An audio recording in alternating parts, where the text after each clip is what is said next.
Salve, salve nação, vamos que vamos com tudo, vamos pra cima aqui trazendo pra vocês as principais notícias do Mengão e ainda uma pitada de seleção brasileira e de Real Madrid. Tudo isso agora aqui no canal Bem Posicionado. Mas para você não esquecer, já deixa o seu like que ajuda muito o nosso trabalho. E para aqueles que não forem inscritos, inscreva-se, não paga absolutamente nada e você vai ficar super bem informado aqui no Bem Posicionado. Afinal de contas, posicionamento é tudo, meus queridos. Vamos que vamos. Olha só, o Flamengo já demonstrou interesse pelo Andrés Pereira. Acredito que seja reforço para o Super Mundial de Clubes, um jogador desse calibre. Mas o jogador que, claro, tem interesse em retornar ao Flamengo, foi até sondado pelo Palmeiras, mas com certeza dá preferência para o Flamengo. Qual é o principal empecilho? O salário do jogador. 2,5 milhões de reais é que ganha o Andrés Pereira lá no Fulham. E o Flamengo, obviamente, não está disposto a pagar tanto dinheiro por esse jogador, mensal. Mas seria uma boa contratação para o Flamengo, principalmente porque o Arrascaeta não consegue atuar em todos os jogos da temporada. Nem na metade está dando para o Arrascaeta, tadinho. Imagina todos os jogos. Então, Andrés Pereira é uma das possibilidades. Outro que está sendo ventilado no Flamengo, agora de manhã, é o Pombo, do Tottenham, ex-camisa 9 da seleção brasileira, que disputou a Copa do Mundo como titular. Pensa, seria uma baita contratação. Claro que o Pombo tem mais identificação com o Fluminense, a gente sabe disso, mas o Fluminense não está, não pode ter em condições de bancar um jogador desse quilate, a não ser que faça aquele acordo de pai para filho. Mas o Pombo poderia surgir no Flamengo. A gente sabe que o Pedro está voltando, já está nos gramados e pode voltar a atuar a qualquer momento. Mas a previsão do Flamengo é que o Pedro comece com pouquíssimos minutos. Primeiro jogo, 10 minutos. Segundo jogo, 15 minutos. E aí sim, ele vai adquirindo a sua condição física, melhorando sua condição física e adquirindo o ritmo de jogo. Pensando no Super Mundial, seria uma espera muito longa para chegar lá no Mundial e só ter o Pedro. Sem contar que pode ter uma lesão recorrente. Não da cirurgia no joelho, mas pela inatividade de muitos meses. Então, o Flamengo não pode apostar todas as suas fichas no Pedro, porque pode chegar no Super Mundial e o Pedro não está disponível. Com toda confiança e torcida que o Pedro esteja bem, ainda assim o Flamengo não tem um segundo centroavante à altura. O Bruno Henrique tem feito isso muito bem, mas a gente sabe que pelos lados ele é ainda mais mortal. Então o Flamengo já está se movimentando com a possibilidade de contratar o Richarlison. Pensa, ter o camisa 9 Richarlison no Flamengo. Seria um absurdo. E para esses jogadores, tanto para o Andrés Pereira quanto para o Richarlison, seria bom vir para o futebol brasileiro, porque a gente sabe que o nível técnico é um pouquinho abaixo, provavelmente ele iria sobrar no Campeonato Brasileiro e automaticamente voltaria a ser ventilado na seleção brasileira. O que é o assunto de agora. O JJ já deu todas as cartas, já botou todos os seus argumentos na mesa que aceita a seleção brasileira. O que está faltando? Uma ligação da CBF. Provavelmente nos bastidores da CBF ainda está aquela pergunta que todo mundo quer saber. Finalmente a seleção brasileira será treinada por um técnico estrangeiro? Meu parceiro, é isso aí que tá pegando. Se o Jorge Jesus fosse brasileiro, já estaria na seleção, muito tempo, fácil. Só que ele tem contrato com o Al Hilal até o final do Super Mundial de Clubes, coisa que vai acontecer daqui a 3 meses. Então, não seria uma super espera pelo JJ. Ele conclui o seu contrato com o Al Hilal, que é um cara super profissional, e vai ficar lá até o último dia de contrato, disputa o Super Mundial, e depois se apresenta a seleção brasileira, que só vai disputar a Copa do Mundo no ano que vem. Para o JJ, perfeito. Para a seleção brasileira, talvez. O fato é que estão demorando a acionar o JJ, estão demorando. E aí, meu parceiro, daqui a pouquinho já aparece uma proposta de outro clube, pagando aquele caminhão de dinheiro, e ele pode simplesmente não liderar a seleção brasileira. A minha opinião é que nesse momento ele seria o cara certo. Pouco tempo para treinar, muito pouco tempo para jogar, simplesmente faz a escalação, disputa a Copa do Mundo e o JJ pode simplesmente se aposentar como campeão do mundo. Já imaginou? Que carreira, que reta final de carreira para o JJ. Mas, até agora ele não recebeu essa ligação, mas aparentemente ele está ali, ó, só esperando esse momento de dar o sim. Beleza? Enquanto isso, pode ser que a seleção brasileira seja comandada pelo Ramon Menezes, que está com a seleção sub-20, enquanto não chega enquanto espera o JJ desses meses.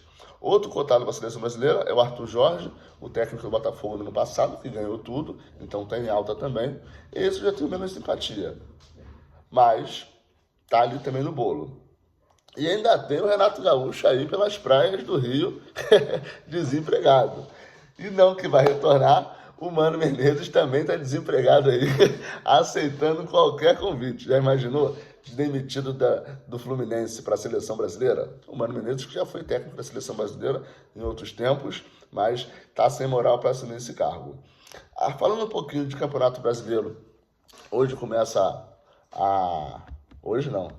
Hoje, essa semana é Libertadores e Sul-Americana. Ontem teve alguns jogos da Sul-Americana, a grande maioria perdeu. O único que conseguiu fazer uma fumaça foi o... Caraca, fugiu aqui. Quem foi que ganhou?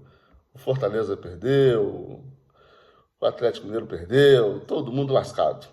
Mas, enfim.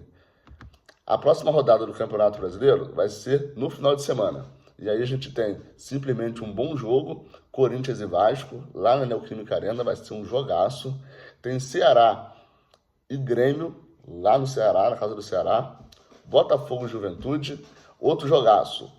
Atlético Mineiro e São Paulo. Esse aí também, se meu time não estiver jogando, acho que vale a pena assistir. Então, Campeonato Brasileiro voando a todo vapor. O Fluminense que já está... foi o Fluminense que ganhou, lembrei. O Fluminense ganhou na Sul-Americana por 1-0. Foi um dos poucos que venceu na rodada. E mais, venceu sem técnico. Acho que o Mano Menezes estava atrapalhando, hein? Que fase!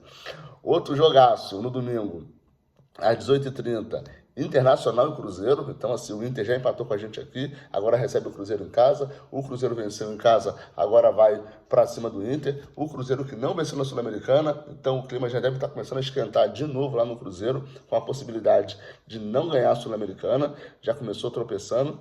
Um joguinho que ninguém gosta de assistir, a não ser as suas torcidas, Mirassol e Fortaleza, também no domingo às 18h30.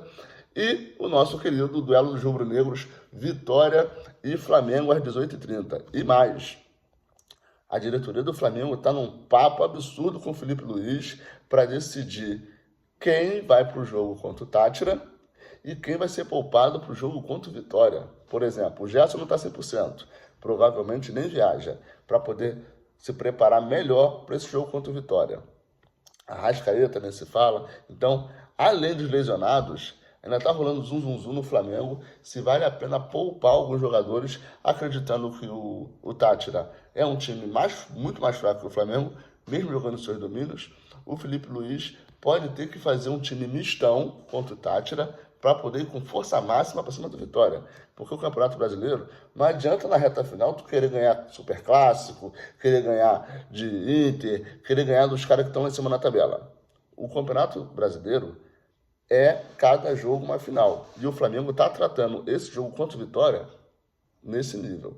Acreditando que o grupo do Flamengo na Libertadores não é o grupo do Malvadão, super acessível de se classificar sem sofrer, começa a investir cedo no Campeonato Brasileiro. E vai fazer de tudo para vencer esse jogo contra o Vitória lá na casa do Vitória.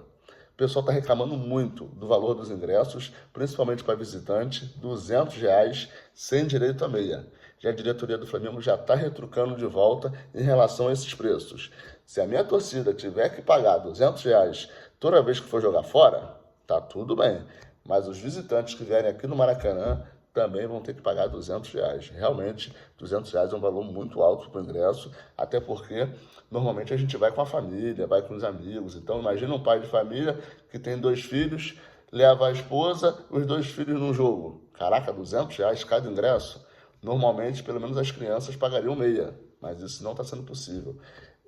Esse fato de tirar o meia das crianças acaba afastando as famílias do Maracanã ou dos estádios, o que seria um baita desperdício. Poxa, você atrair as famílias para o estádio é tudo que os clubes querem. Até porque vão surgindo novos apaixonados por aquele clube. Agora, à medida que as crianças não podem pagar meia, aí, meu parceiro, é só pela TV, e aí você sabe, né? A molecada, para se distrair, é um pulo. E muito diferente de assistir ao vivo. Beleza, galera? Essas são as informações dessa manhã.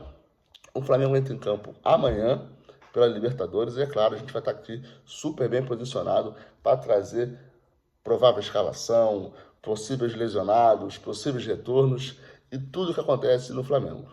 Para quem não viu ontem, o Real Madrid fez um jogo pela Copa do Rei simplesmente alucinante. O Real Madrid tinha vencido o primeiro jogo contra o Real Sociedad na casa deles por 1-0, e o jogo de ontem parecia ser um jogo mais tranquilo, já que foi no Santiago Bernabéu, mas o jogo foi tiro, porrada e bomba, 4-4. Destaque para um golaço do Endrick, cavadinha. O Endrick tá jogando um absurdo. Tá jogando um absurdo. Ele é artilheiro da Copa do Rei e com 5 gols. E só perde para o Cristiano Ronaldo nas últimas edições da Copa do Rei, que fez 7 gols em 2012 e 2013. Como ainda falta o jogo na final, essa partida foi semifinal, o Endrick tem chance ainda de fazer mais alguns gols na final do campeonato. Então, essa primeira temporada do Endrick no Real Madrid está sendo uma temporada bem ok. Ele tem pouco espaço em relação à La Liga e à Champions League, mas na Copa do Rei, onde ele tem sido titular, está representando, treinando bem, jogando bem. E claro, né, o melhor do mundo esteve, pique melhor do mundo. Quando você fala em jogo alucinante do Real Madrid, não tem como não falar de Vinícius Júnior. Cada jogada, gente, espetacular. Sem contar a assistência pro Endrick, a assistência pro Bellingham. A do Bellingham foi uma pintura, arrancada do meio de campo, deixou 2 marcadores para trás. Não cruzou, gente. Ele simplesmente falou, faz e me abraça, Bellingham. Bellingham sozinho no meio da grande área, bate de chapada, jogando o Vinícius Júnior, pique melhor do mundo, acabou com tudo. E o Endrick não deixa a desejar também, tá fazendo uma boa temporada no Real Madrid. Beleza? Tamo junto e até as próximas informações do Mengão, o mais querido, uma pitadinha de seleção brasileira e de Real Madrid. Tamo junto. Ficou por aqui até agora? Não esquece o like e não esquece de se inscrever no canal. Tamo junto. Fui!